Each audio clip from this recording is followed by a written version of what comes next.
You're listening to the CyberWire Network, powered by N2K.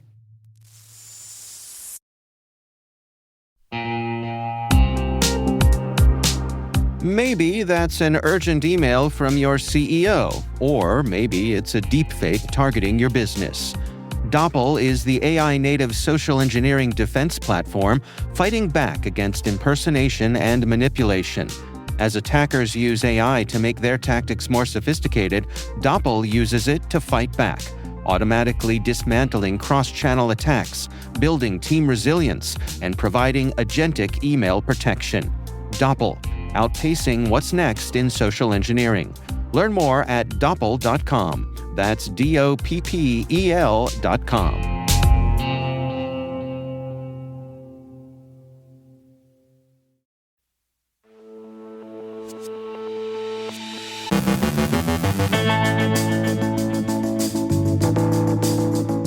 Apple sends out threat notifications to users targeted by spyware.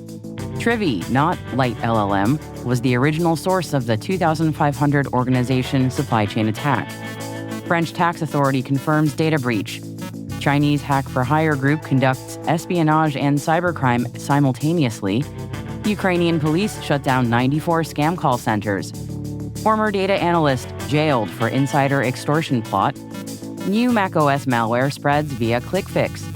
Today, we are joined by Tom Kellerman, VP of AI Security at Trend AI, discussing the machine speed war for financial control and the glitch in the surveillance matrix.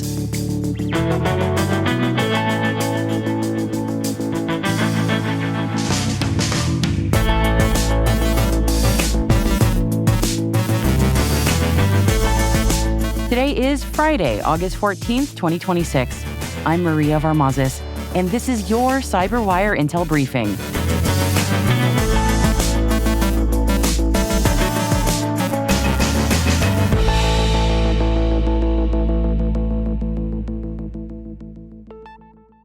Happy Friday, everybody. Thank you for joining me. Let's get started. Apple yesterday sent out threat notifications to users in 110 countries, warning them that their devices may have been targeted by mercenary spyware often used by governments. The alerts will now appear on device lock screens, as well as being delivered to users' email addresses and on their Apple account pages. Apple recommends that users who have been targeted or believe they may be targeted enable lockdown mode on their devices, which is an extreme protection that reduces the attack surface by limiting many of the device's functionalities. The company also advises targeted users to seek expert help, such as security assistance provided by the Digital Security Helpline at the nonprofit Access Now. Researchers at SOC Radar say the supply chain attack that compromised over 2,500 organizations was primarily driven by a malicious build of Aqua Security's Trivi scanner rather than the Light LLM package as initially suspected. Data shows that 95% of the affected entities were exposed to the malware days before the poisoned Light LLM packages were published. The Trivi attack is also attributed to the Team PCP threat actor and led to the Light LLM attack, but SOC Radar says the Light LLM compromise was the closing act, not the whole play. SOC Radar explains that attackers hijacked the trusted Trivi security scanner in Light LLM's build pipeline, used it to publish 2 poisoned Light LLM releases to PyPy, then relied on a Python startup file to run a credential stealer on every host that installed them. France's tax authority, which is the Directorate General of Public Finances, disclosed that it sustained a data breach in late June after an attacker used stolen credentials to gain access to its IT systems. Officials haven't confirmed details of what was stolen, but said that the intrusion allowed the attacker to view and extract data belonging to individuals and businesses. The incident was made public after a hacker under the alias 0bytes claimed to have stolen data on over 600,000 individuals, including names, tax IDs, and email addresses, family circumstances, and details about tax status. French authorities are investigating these claims and will share more information in the future.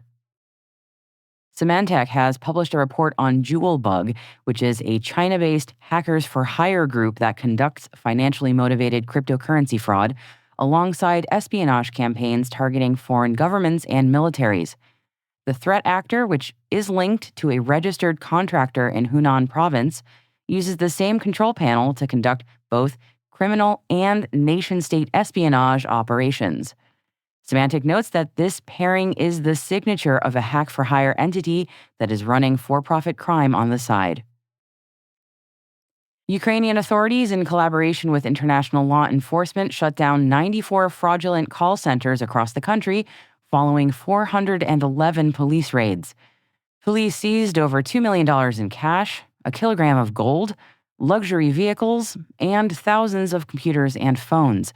The scammers posed as bank officers, brokers, and law enforcement to trick victims into making fake investments, installing malware, or paying phony fees. Police are analyzing the seized equipment, which will likely lead to more arrests and the identification of the ringleaders. Cameron Curry, a 27-year-old data analyst contractor, has been sentenced to 2 years in prison in North Carolina for orchestrating an insider extortion attack against Brightly Software. Between August and December 2023, Curry exploited his access to steal sensitive corporate information and then threatened to expose the data, report the company to the SEC, or encourage lawsuits. After demanding a $2.5 million ransom, he ultimately extorted just $7,540.92 exactly. Jamf Threat Labs has discovered a new strain of macOS malware named Amnesia Stealer, which is a multi-range Rust-based info stealer distributed via click-fix attacks on GitHub. Once installed, the malware harvests sensitive data from the keychain, browsers, Apple Notes, and Telegram. Amnesia Stealer differentiates itself from other macOS malware like Atomic or MacSync by using a builder-driven configuration, deploying OS-specific logic to exploit patched macOS bypasses, and muting the host system to conceal the noise of background file exfiltration.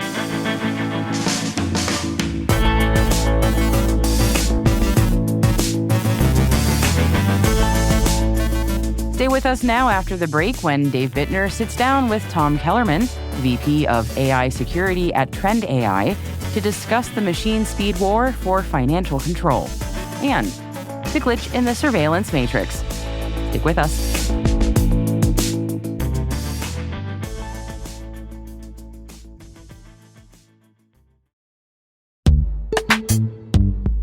AI is making phishing attacks faster, more convincing, and harder for people to spot, and traditional security awareness and phishing training weren't designed for this level of attack. HawksHunt helps security teams prepare employees for the attacks they face every day with personalized phishing training that adapts to each employee and reduces risky behavior over time. For IT and security leaders looking to strengthen their human layer of defense without adding more manual work, visit hawkshunt.com/cyberwire to learn more. That's HOXHUNT.com/cyberwire.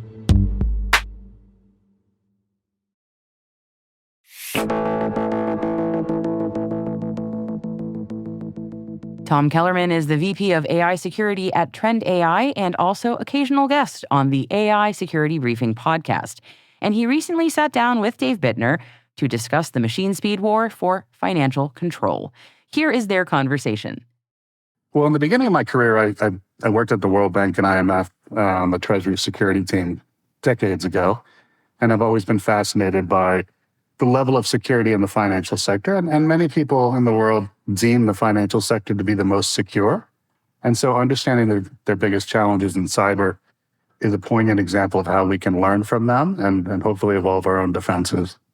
Well, let's dig into some of the findings here together. I guess top of the list, what you just mentioned, are they indeed the most secure?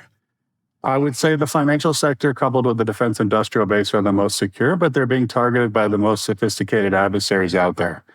And the financial sector is not just targeted by cybercrime cartels, but they're targeted by EPT threat actors that work to offset economic sanctions imposed by the West. Well, let's dig into some of the information that you all gathered here. What are some of the things that stood out to you? Well, one, most of the institutions that we spoke to acknowledge that they're suffering a siege of AI weaponized attacks, and they're grappling with that. This was compounded by the fact that they're recognizing that adversaries today are attempting to maintain positions in the systems, permanent persistence, by leveraging counter-incident response or fighting back against the defenders when the defenders are reacting to them. And sometimes this escalates to even suffering destructive attacks like wipers being deployed or ransomware NotPetya style. And then last but not least, I would say that they noticed that adversaries were attempting to steal non-public market information. They were targeting their market strategies. They were targeting information they may have about mergers and acquisitions and investment strategies writ large. When it comes to being able to fight these threats, how are the financial organizations resourced? Or are they feeling as though they have the budgets they need? No, most of the CISOs would love more additional budgets. They're not receiving them, and thus they're employing AI to automate and orchestrate their security. However, securing the AI itself and ensuring that the guardrails aren't broken or jailbroken, for that matter, is highly problematic in today's world, particularly when the Russian cybercrime cartels and spies specialize in jailbreaking models. And it's the Russian cybercrime cartels who are really targeting the financial sector the majority of the time, coupled with the North Koreans who are directly benefiting from tech transfer from the Russian allies. Yeah, one of the things that caught my eye was your inclusion of steganography as something that was worth mentioning here. What's going on there? Yeah, you're seeing a resurgence of steganography. For those who don't know, steganography essentially began during the Greeks. Back when the Greeks ruled the world, you could hide you could hide a message in a painting, and the same is true for steganography. What's making it more problematic now, though, is that steganography is being used for dynamic C2 and for the deployment of capabilities that are on sleep cycles. And the main reason why it's seeing such a resurgence isn't just because the Russian cyber crews have embraced it, but that invisible prompt injection allows for it to be created much easier within static image files or video files. Oh, interesting. So the cost of being able to create this stuff has gone way down, presumably because of AI. Exactly right. Yeah. Let's talk about rats. Part of the report digs into that, and this is a persistent problem. It is very much a persistent problem. These adversaries that are targeting the financial sector do not want to leave the infrastructure that they've compromised. They want to continue to pillage the environment, and then they want to use that environment to attack its customers through island hopping attacks. And so many of the most elite cybercrime crews out there are deploying a myriad of different rats. These rats are highly capable. They allow for everything from continuous keylogging to surveillance platforms. One such rat, Xworm, is probably the most sophisticated that we've seen. It has a modular architecture that allows you to do ransomware attacks, distributed denial of service, hidden virtual network computing, lateral movement, crypto subvoid hijacking, et cetera, et cetera. And most importantly, this one little rat for $500 can actually allow you to deploy steganography to maintain persistence on these systems. Wow. Who seems to be behind these things these days? Are there particular groups that you're tracking? Yeah, there's three groups that are probably the most active in targeting U.S. financial institutions. You got Fin7, otherwise known as Carbon Spider, probably the most prolific. We've heard about them for years. They've moved from their tools of Carbonac and Dice Loader to Monodo. They're now deploying a Python-based rat called Anubis Backdoor, which allows them to do in-memory injection of additional modules and leave almost no fingerprints behind. They're highly prolific. You've got a new group, a fairly new group called Void Balar, otherwise known as Rocket Hack. They were a mercenary for hire Russian group that is now acting as a cyber militia for the regime. And they are deploying things like Droid Watcher spyware, which allows them to compromise transactions in real time, facilitate, wire transfer fraud, account takeover, et cetera. But most importantly, they are actually providing the benefits of these funds to help offset the economic sanctions that were imposed against Russia. This is actually a significant day to be talking about this because the Senate's about to pass the piece of legislation in honor of Senator Lindsey Graham to increase sanctions against the oligarchs. And so as a result, you're going to see an increased level of attacks from these groups against financial institutions to offset those sanctions.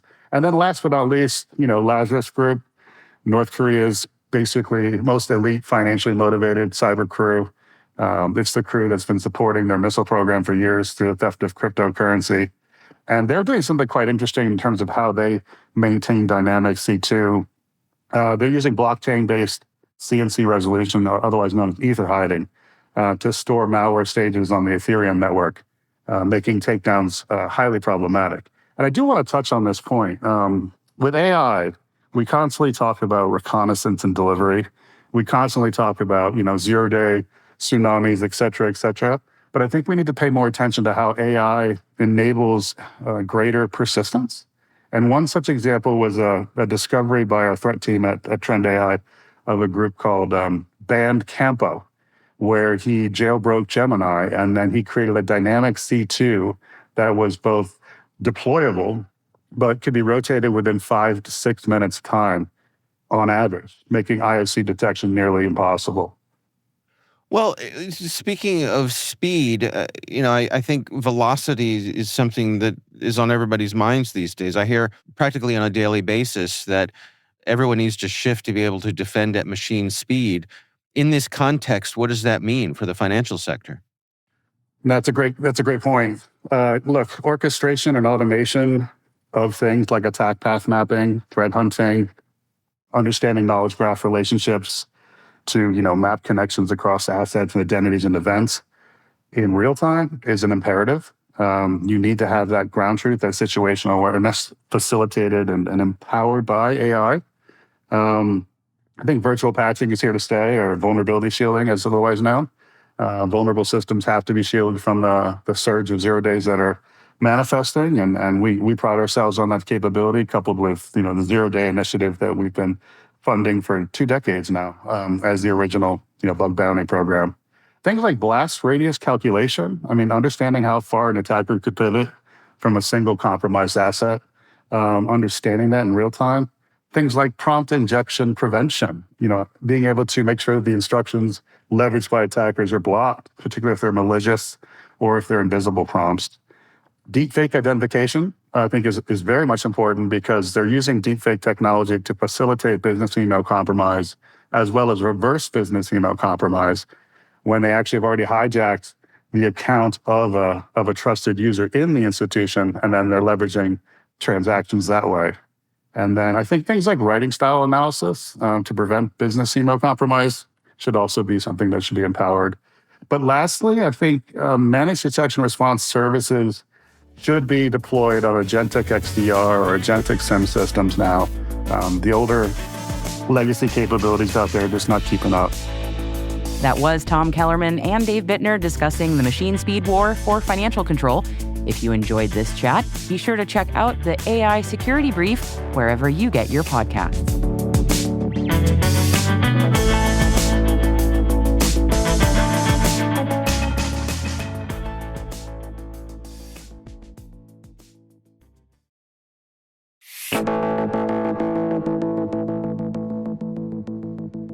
And finally, security researcher Bill Swearingen has unveiled No Recognition, which is a project that uses reinforcement learning to generate adversarial patterns that make people and objects invisible to AI surveillance systems. After roughly 31 million tests over the past year, the system produced computer-generated designs that successfully scramble the object and facial detection algorithms used by technologies like Flock license plate readers, Axon body cameras, and Clearview AI, without blocking the actual video recording. At DEF CON last week, in fact, Swearingen successfully demonstrated the concept by covering a Toyota Yaris in one of the patterns to evade a Flock camera. Now, we should say that the patterns aren't exactly subtle, so you would be trading digital invisibility at the cost of real-world conspicuousness, but that's the trade-off.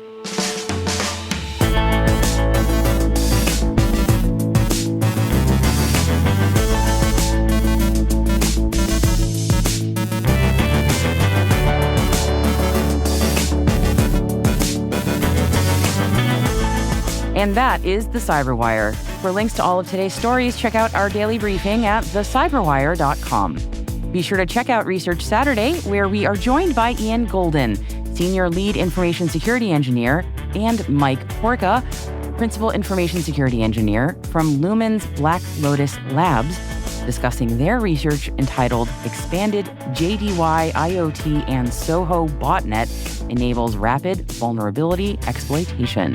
Now that is on Research Saturday. Check it out. And this Sunday on the T-Minus Space Cyber Briefing, that's my show, I'll be sitting down with Brandon Karpf and Dave Bittner to unpack Google Earth's latest, shall we say, experiment with AI and what it would have meant for the future of satellite imagery. Make sure to tune in on Sunday for the full conversation.